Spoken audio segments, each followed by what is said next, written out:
A top Russian general has been blown up in Moscow as Donald Trump's peace envoy swoops into the city for talks with Vladimir Putin.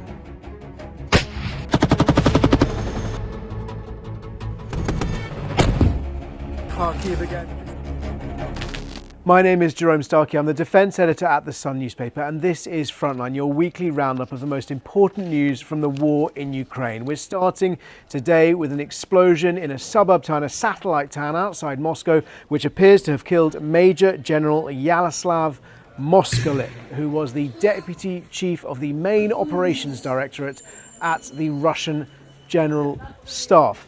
Very senior officer killed by a car bomb, by a bomb concealed in a Volkswagen Golf which exploded as he walked past earlier this morning. He is not the most senior officer to be killed in this sort of sabotage covert action attack, but certainly one of them. Reports emerging as we're recording this that there may have been a recording device, a camera inside the car which would have allowed it to track the general as he approached, for it to be detonated remotely. In some senses, this is vaguely reminiscent of a 2020 assassination that Israel's Mossad carried out in Iran against Mohsen Fakhrizadeh, the head of its nuclear weapons program. And of course, it's very reminiscent of the attack in December last year, 2024, which Ukraine did claim responsibility for when Lieutenant General Igor Kirillov, a wanted war criminal who ran Russia's chemical and biological forces, was killed by an exploding electric scooter which had been propped up outside an apartment building, and it detonated as he left. As yet, as we go to record this now, there's been no claim of responsibility from Ukraine for this latest assassination, but it certainly does have the hallmarks of previous covert action sabotage attacks by Ukraine's intelligence services. It came just hours after Russia launched one of the largest attacks of the war, and certainly the largest attack against Kyiv this year, with 215 missiles and drones, which left a dozen people dead and more than 80 injured, including 5 children. An attack which sparked condemnation around the world and was enough to elicit a rare criticism of Russia from US President Donald Trump, who wrote a message on his Truth Social platform saying, "Vladimir, stop." He called the attack unnecessary, and he said the timing of it was very bad, and he repeated his demands to try and find a peace deal to end this conflict. It's been a really big week in terms of the peace negotiations, in terms of announcements and leaks about what's happening. So today, Steve Witkoff, Donald Trump's top peace envoy, is in Moscow for his 4th meeting with President Putin, and it comes after details of an American-backed plan were leaked into the media. This is a so-called 7-point plan, which Vice President J.D. Vance said very candidly, take it or leave it, to both sides, but particularly pressuring Ukraine to try and take this, suggesting that if they didn't accept it, America, in his words, would walk away. Well, what was in this plan? Not much from Ukraine's point of view. In fact, in many senses, a terrible deal. It would have required Ukraine to surrender the best part of 44,000 square miles of occupied territory, including occupied Crimea and almost everything that Russia holds in the east and south of the country. For American viewers, that's an area roughly the size of Ohio. For those of you in the United Kingdom, it's the equivalent of Scotland, Wales and Northern Ireland combined. It's a lot of territory. And in exchange for what? Very little. Russia would have returned 2 small parcels of land, we understand. America would have legally recognized the de jure legal ownership, Russian ownership of Crimea, and it would have recognized the de facto Russian control of the rest of that territory. And crucially, this 7-point plan included no security guarantees for Ukraine. So there's nothing in it to potentially stop Russia using it as a pause to rearm and attack again. And in fact, we heard from Ukraine's Prime Minister saying that Ukraine was ready to negotiate but not to surrender, and they would not accept a frozen conflict disguised as peace. We also heard from President Zelensky that he would not accept surrendering Crimea to Russia. And that elicited a furious response from Trump. There's been a lot of back and forth. We've also heard from Lithuania's foreign minister, who suggested that opening up talks on the sovereignty of Crimea was like opening hell from which devils would crawl. Really powerful language. And Britain has also subsequently reaffirmed its position, which is that it supports and abides Ukrainian sovereignty and Ukraine's right to determine the future of Crimea. The reason this is such a controversial issue is because essentially, were America to recognise Crimea, it upends decades of what the West refers to as the rules-based order, the idea that countries cannot simply annex parts of other countries by force and then have the world recognise their claims to that territory. Ukraine, Britain, Germany and France have presented an alternative peace plan, and indeed foreign ministers were due to meet in London this week to discuss that plan, but those talks were snubbed by America's top diplomat, Secretary of State Marco Rubio, and Donald Trump's peace negotiator, top talks envoy Steve Witkoff, who blamed a diary clash. Yet Witkoff does have time to make it to Moscow today.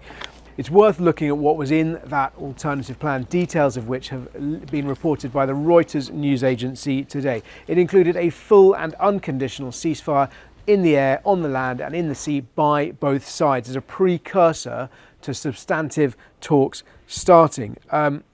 It would require Russia to return all of the illegally deported and displaced Ukrainian children, for both sides to return all of their prisoners of war on a sort of all-for-all principle, and crucially, robust security guarantees for Ukraine. That is key for Ukraine. In fact, the document leaked to Reuters refers to an Article 5 style guarantee from allies, including the US. Now, it makes clear there is not consensus within NATO for Ukraine to join NATO. So for the moment, that is not on the cards as the part of this process.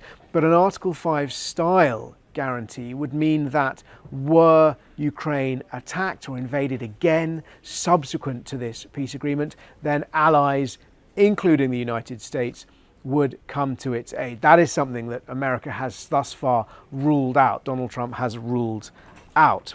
It also includes suggestions there will be no limit, no restrictions on Ukraine's armed forces, because Russia has repeatedly said that its initial objectives of this war, which it launched 3 years ago, have not changed. And effectively, what Russia has always wanted to do is to annihilate the state of Ukraine as it exists. Putin has said he doesn't think it has a right to exist as a sovereign country, but certainly they want regime change. They want to disarm Ukraine, to neuter Ukraine. There have been some suggestions of trying to make Ukraine an unarmed neutral state. That is unacceptable to the Ukrainians because they've lived with the threat of Russian aggression on their doorstep for decades and lived with it as a hot conflict since 2014. This European agreement suggests that territorial negotiations would start from the line of control. That's different to the American proposals, which suggested effectively the conflict would be frozen more or less along the line of control. The European suggestion that would just be a start point for talks and then for territory to be ceded. And crucially, I suppose the final thing we should mention is the money. The European plan suggesting that the reconstruction of Ukraine would be funded at least in part by frozen Russian assets, and that sanctions on Russia would be gradually eased once the peace takes effect. But were there any Russian breaches of the ceasefire and the peace, then there would be what is referred to as a snapback, and those sanctions would come back into force with a vengeance. And the final thing to mention before we get to questions is that a Russian general, Ivan Popov, has been sentenced to 5 years for fraud and forgery. Major General Popov was a key commander during the Ukrainian summer counteroffensive in 2023, but he was relieved of command and then became a critic of the conditions on the front lines for Russian soldiers. This appears to be part of a wider purge within the Russian defense establishment. His sentence a political punishment, it would seem, for daring to speak out and challenge both his military masters and President Putin. Do remember, of course, you can become a member of Frontline. If you'd like to do that, there should be a link coming up at the end of this video or on the Sun's YouTube homepage, and you'll get access to exclusive members-only emojis that promote your questions. And the reason I mention it is because if you do have any questions you'd like me to answer, then please ask them in the comments below, and I'll do my best to answer as many as I can next week, either on the show or I'll get into the comments as well. Thank you for everybody who asked questions. We were talking about Taurus last week, and a lot of people asking, why does Germany, or indeed Ukraine's allies, need to announce the delivery of these weapons? Why not send them in secret? It's a really good question. Indeed, some of Ukraine's allies do send capabilities and support to Ukraine in secret. The reason for the discussions in the public domain are really twofold. One is to sensitize the citizens of the donor country, in this case Germany, to what their government is preparing to do in their name, because it is seen as an escalation and there needs to be sort of some element of consensus for that. And the other reason, of course, is to sensitize Russia to what Ukraine's allies are doing, so that this escalation feels more gradual rather than sort of falling off a cliff or escalating very steeply, and that's to try and avoid miscalculations that could spiral this conflict into a direct Article 5 conflict between NATO and Russia. But certainly, for example, what the United Kingdom has done in the past is get weapons into Ukraine, and they're only announced as they are used to avoid giving Russia forewarning and opportunities to respond. Another question on Taurus: is it a sign that Europe is moving forward with its support for Ukraine and pushing America aside? Quite emotional language there. Certainly Friedrich Merz, the incoming German Chancellor, has been very outspoken in his desire to be on the front foot, more bullish than and more hawkish than Germany has been thus far in his support for Ukraine. It's not a suggestion that Europe is pushing America aside, but it's perhaps a recognition that America has stepped back, and its support for Ukraine and indeed its commitment to Europe under Donald Trump is less clear, less consistent, and therefore Europe knows, as Trump has said, that it has to do more. Third and final question on Taurus is that Maria Zakharova, Russia's foreign ministry spokeswoman, had said that were Germany to send Taurus missiles to Ukraine, that Moscow would see that as Germany's participation in the conflict. And the question asked, would there therefore be direct Russian retaliation, strikes against targets inside Germany? There are 2 points to make on this. Russia always uses this alarmist rhetoric of escalation to try and deter Ukraine's allies from providing the support that Ukraine desperately needs. Russia has few weapons at its disposal that it could escalate without turning this into either a nuclear conflict or a direct confrontation, that Article 5 direct fight between NATO and Russia, which neither Russia nor NATO wants. But they made these threats before Western countries, Ukraine's allies, sent tanks, before Storm Shadow and Scalp cruise missiles arrived, before America sent the ATACMS.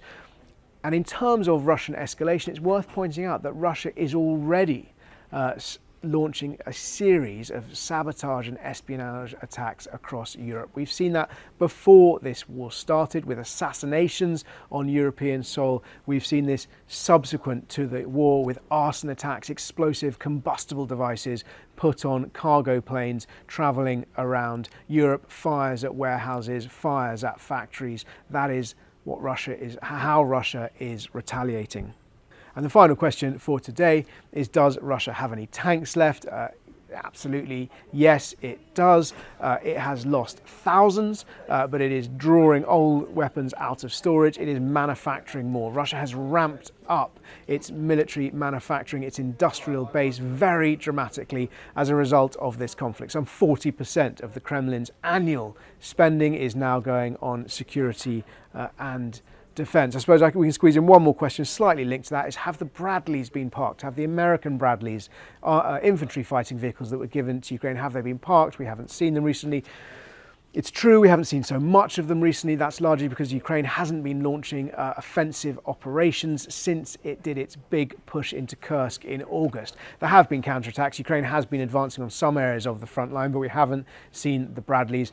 That's probably a reflection that the nature of this conflict is that whichever side masses force first, if it gets discovered, it's likely to get annihilated principally by drones and then by artillery. And it's very hard to mass with and very hard to achieve surprise because of the saturation levels of drone surveillance. It was remarkable in many ways that Ukraine managed to do it for its attack into Kursk in August.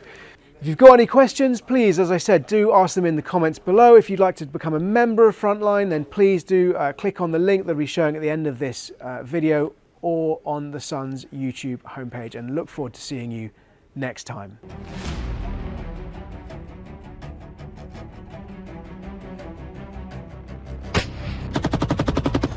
We're in a Ukrainian armoured vehicle and we're heading towards the Russian border.